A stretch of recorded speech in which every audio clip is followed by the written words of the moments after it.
भगवान शिव जो है वो शिव ही हैं, उनके जैसा कोई त्रिभुवन में नहीं है। वासुकी नाग का यज्ञोपवीत पहने हुए हैं, भयंकर फणधारी विषधर उनका माला है और गंगा जी जटाओं में है।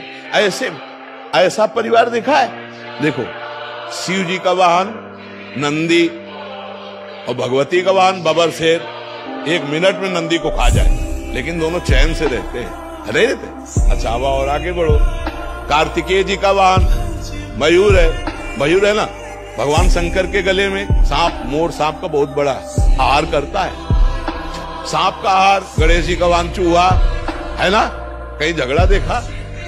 बिल्कुल शांति से पूरा अरे शिव की क्षमता कोई कर सकता है? शिव तो शिव है।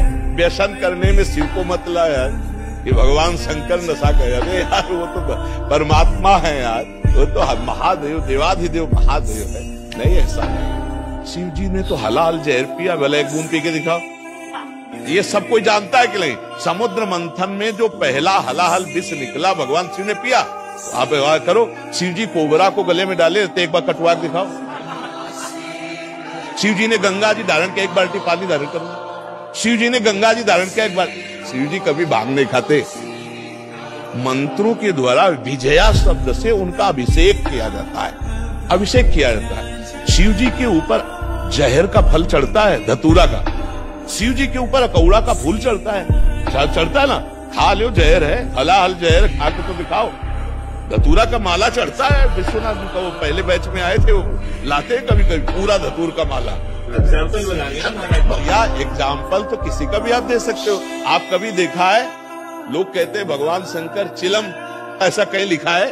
अरे ये सब अपने मन के विलास हैं। वो जगत की रक्षा के लिए हलाहल विष पिया।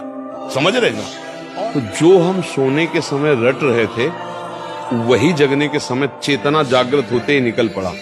राधा राधा राधा। वैसे हर एक आदमी अनुभव कर सकता है। ऐसे ही हमने मूर्छा के समय भी देखा, जब हमारे डायलिसिस के लिए ऑपरेशन हुआ, ये उदर वाला, फिर छाती का यहाँ ऑपरेशन, फिर हाथ का, तो यहाँ वाले में हमें बेहोश किया गया। तो हमें जब बेहोश करने को था तो हमने उनसे कहा था कि आप बेहोश करने के कुछ मिनट पहले हमें सूचित कर दीजिए कि मैं आपको बेहोश कर रहा हूँ। तो उन्होंने बताया कि बाबा अब हम इंजेक्शन लगाने वाले हैं।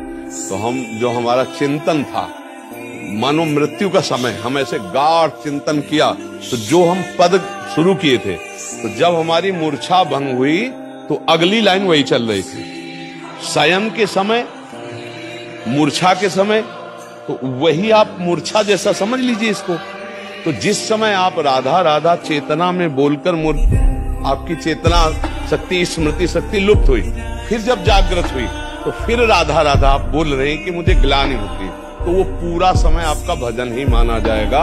अगर उस स्थिति में प्राण चले जाते हैं तो आपको भगवत प्राप्ति होगी। क्योंकि मूर्छा के पहले आपने राधा बोला था। मूर्छावस्था में आप असमर्थ हैं, ना सत बोल सकते ना असत, ना सत्क्रिया ना असत क्रिया। तो अब आपका राधा ही माना जाएगा वो प्रारंभ का, और उसी से भगवत प्राप्ति हो जाती है। जैसे कोई सुबह बोला राधा और बेहोश हो गया, अस्पताल में भर्ती हो गया, और उसे होश ही नहीं आया, समाप्त हो गया शाम तक, उसे भगवत प्राप्ति हो गई। क्योंकि अंतिम उसकी चेतना में पहली बार राधा जो निकला फिर मूर्छित हो गया, तो उसका वही माना जाएगा अंतिम समय स्मरण, और उसी से भगवत प्राप्ति हो जाएगी। आप समझ पा रहे? जी।